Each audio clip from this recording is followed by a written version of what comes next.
మోకాళ్లలో గుజ్జును పెంచి నొప్పిని తగ్గించి సర్జరీని దూరం చేసే ఫ్రీడమ్ వాక్. ఆంధ్రప్రదేశ్ ఎన్నికల ఫలితాల్లో కూటమి ప్రభంజనం సృష్టించింది. మొత్తం 175 స్థానాలకు గాను 165 స్థానాల్లో విజయం సాధించింది. టీడీపీ 135 స్థానాల్లో గెలుపొందగా జనసేన 21, బీజేపీ 8 స్థానాలు గెలుపొందాయి. అధికార పార్టీ వైసీపీ కేవలం 11 స్థానాలకే పరిమితమైంది. అయితే గెలిచిన వారిలో అత్యధిక మెజారిటీ ఎవరిది, ఎన్ని ఓట్ల తేడాతో గెలిచారు అనే చర్చ మొదలైంది.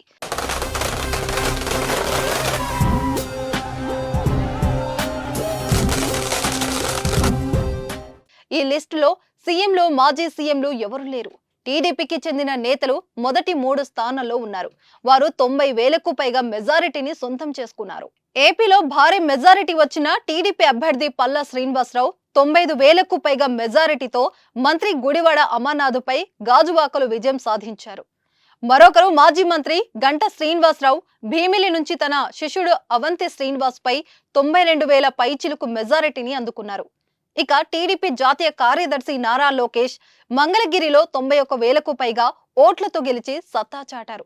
అలాగే పెందుర్తిలో జనసేన అభ్యర్థి పంచకర్ల రమేష్ 81,870 ఓట్లు, నెల్లూరు అర్బన్ లో టీడీపీ అభ్యర్థి నారాయణ 72,489 ఓట్లు, తణుకులో టీడీపీ అభ్యర్థి రాధాకృష్ణ 72,121 ఓట్లు, కాకినాడ రూరల్ లో జనసేన అభ్యర్థి 72,040 ఓట్లు, రాజమండ్రి అర్బన్ లో ఆదిరెడ్డి శ్రీనివాస్ 71,000 భారీ మెజారిటీని అందుకొని రికార్డు సృష్టించారు.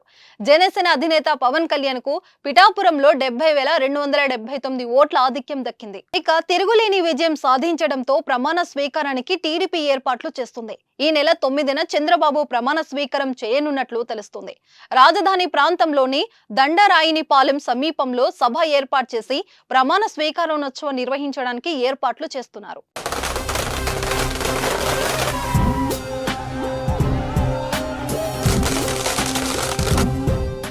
సుమన్ టీవీలో మీ పర్సనల్ అండ్ బిజినెస్ ప్రమోషన్స్ కోసం కింది నెంబర్కి కాంటాక్ట్ చేయండి.